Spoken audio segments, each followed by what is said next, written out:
Thank you so much for tuning back into my channel. I really appreciate it. I have been so busy with work recently. I haven't really had a chance to sit down and really do more of my reviews, my music, you know what I mean? So I just decided today I would film a video on my way to work in my car because it actually kind of fits the theme of this video, my car. So as you can tell by the title, there was somebody in my car that I didn't know, right? Woo! So, I feel like it's gonna fall. Doesn't seem like it though. Oh my gosh.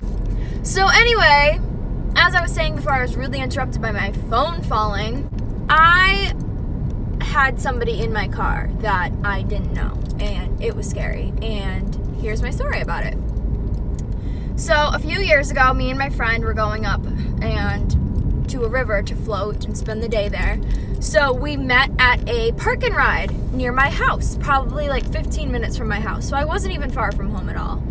And so we met there, we went up to the river, which was about 45 minutes away from the park and ride.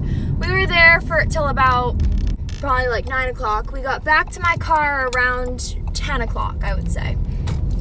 And so we were putting my stuff back into my car, and so I opened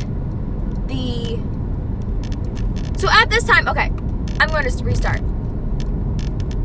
This was not the car that I was in. Back then I had a little Ford Fusion, and it had broken down, so I was using my mom's Escape, and it was a little different than what my Escape looks like. It was a 2012 Escape. I was putting my stuff into the driver's side back seat. So basically, I opened the door behind the driver's side, you know what I mean? And I was putting stuff away, and I noticed my car smelled like cigarettes.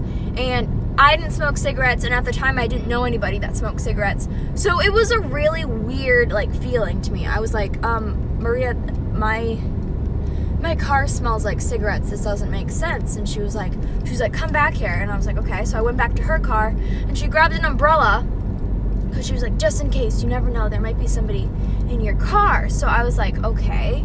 So she grabbed an umbrella and shouted out and said that she had a weapon, which it wasn't even a weapon. It was an umbrella. What are we going to do with an umbrella? But so right as she yelled that, I literally saw a silhouette of a person climb over into the back seat from the trunk and exit out of this side door.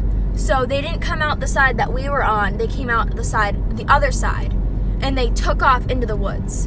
And me and Maria looked at each other. We were stunned. We didn't actually think there was somebody in my car, but there was. And so we were just doing it worst case scenario. Well, maybe it's just because of this or this, but we were being prepared. But there really was somebody in the back. So we quickly got into her car and zoomed down to the local police station, which was about 10 minutes away.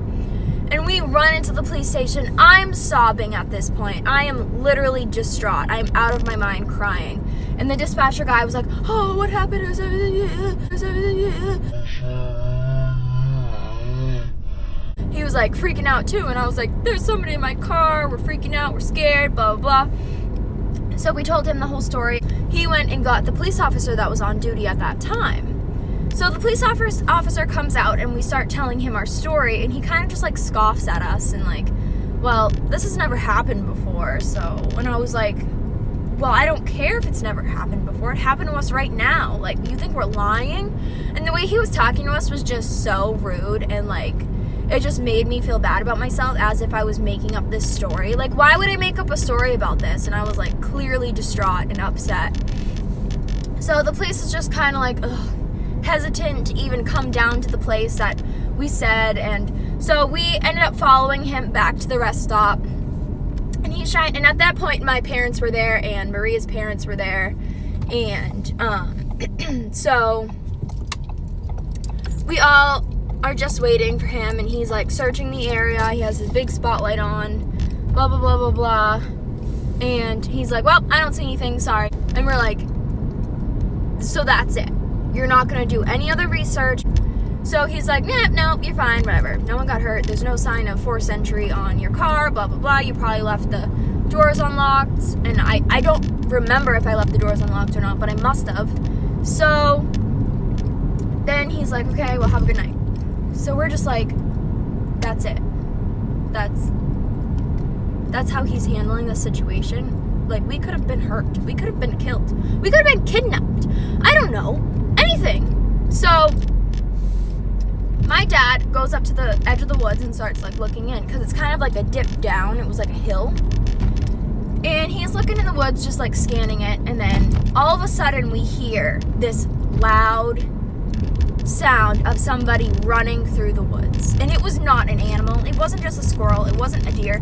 It was a person. You could tell. Like the way he was running and the sound of the like leaves on the ground. And my mom was like, we're going back to the police. And my mom is not one of the people to really like stick up and be like, okay, so this is what we're doing. You know, she's very like reserved and she kind of goes with the flow. But this time she was like, nope. It was like the mama bear kicked in, and we stormed back to that police station. She stormed inside and like was like, you need to go back there. I have never like heard my mom yell at anybody in my life. So I was just standing like what she said, you know what I mean? It was just like so funny. And so the police said, okay, we'll get a K-9 unit, blah, blah, blah. We never heard back from them again. So I really don't know if they ever found the person. I'm guessing not, because we never heard any information about it. So it was kind of upsetting, but it was really terrifying. And for a while, I was like scared to get in my car at night alone. And like I used to work in Kittery, and I would have to get in my car like late at night all by myself, and I'd be scared because of that situation. Because I mean, how many times is that going to happen to somebody? But I was just terrified. And since we got nowhere with it, it was just like, so is that just going to keep happening there? So I haven't parked there since. And every person I come in contact with, I tell them, don't park at that park and ride. This last semester, I was doing a project in my criminal justice class, and it had to be a project on a local like crime that happened a lot in your community. So I was like, oh, I'll do it on that, because the police said that a lot of the times cars at that rest stop would get broken into and stuff, but no one had been hiding in the back of a car. So I was like, I'll do it on that. I'll do it the car burglaries. So I'm doing my research online, and keep in mind that my instance happened in 2015, so it was like 4 years ago. So I was on the rest stop's website, and somebody wrote a review a year ago, so 2018, and my event happened in 2015. The person literally wrote, and I will put it in this video if I have to, the person literally wrote, gross, smells like pee, and there are creepy people in the woods.